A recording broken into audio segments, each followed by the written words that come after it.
So in today's video, I'm going to go over a month-long review of this sneaker, which is the New Balance 550 in this Burgundy Cyan colorway. In case you're new to the channel, my name is Oliver. I love talking about sneakers, giving reviews, as well as some historical background on some sneakers.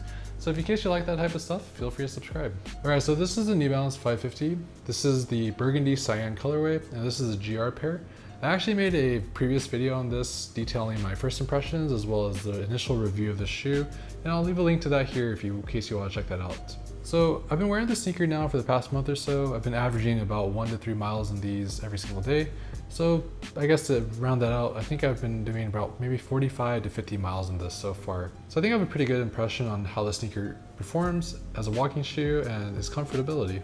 So I guess I'll start off with the pros. The pros of this is that the sneaker is still super clean. If you look at it from a visual perspective, it doesn't look beat up at all, despite being worn for so many miles. And if you look at the toe, it doesn't really look creased. I'll dive into that a little bit later, but I guess from a creasing standpoint, this leather is pretty good. So that's something to note in case you want really clean looking sneakers with minimal upkeep. I haven't done any cleaning on these whatsoever. I've just maybe wiped them off a little bit every now and then, but yeah, for the most part, these are still very clean to look at. So I guess the other thing is the comfort's still there. The Ortholite insole hasn't bottomed out whatsoever. It's still fairly comfortable to wear, at least from the cushioning perspective. And for a shoe that traditionally lacks any type of real type of cushioning, the Ortholite insole does some pretty serious work. So kudos to New Balance and Ortholite for providing a very comfortable insole. All right, so now we're gonna dive into the cons, and I'm gonna bring up that whole thing about the leather quality very shortly. I think the leather on this is actually too thick and it's very stiff, and it's actually very painful in one part of the shoe. It's very strange that it's localized to just my left foot, but my right shoe is fine, but my left shoe is insanely painful. And basically what happens is that there's this crease point in between this front lace and the toe, where essentially when it creases like that, it creates a pressure point right above where my big toe would be bending. So that's super painful, and that, as you can already tell, that's going to occur on every single step. So what I've noticed is that the first 10 minutes of a walk, it's basically me shuffling my feet around to try to mitigate that pain as much as possible.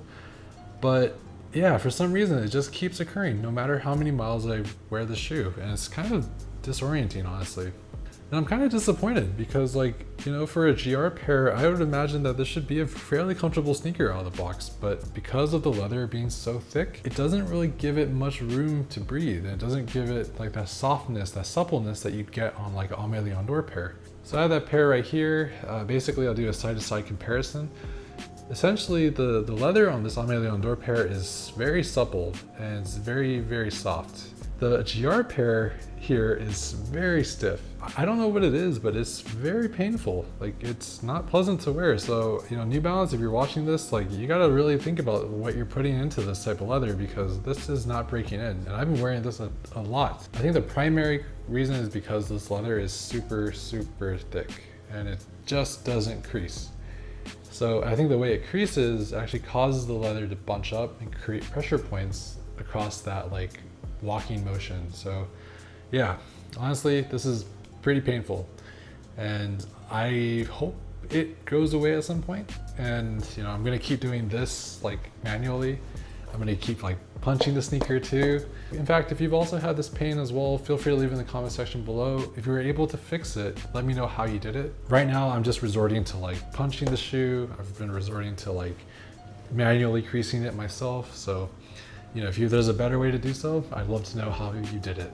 Sorry that video was slightly more negative, but I thought that would be a very informative review.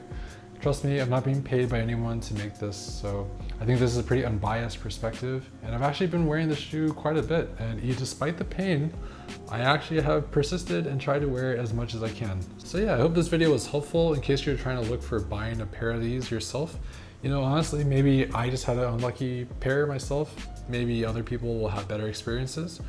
But, this is something that I was a little bit disappointed over, just to be honest with you. I've had a lot of New Balances in the past, and this is the only time I've ever faced such an issue where I couldn't even walk in the shoe properly for the first 10-15 minutes. Definitely something to keep note of in case you have very wide feet yourself. All right, well, thanks so much for watching. If you found this video really helpful, feel free to leave a comment below. I really like hearing your guys' feedback. If you liked what you saw too, feel free to like and subscribe. Definitely appreciate all the support on all the videos so far. All right, until next time then, I'll see you in the next video. Cheers.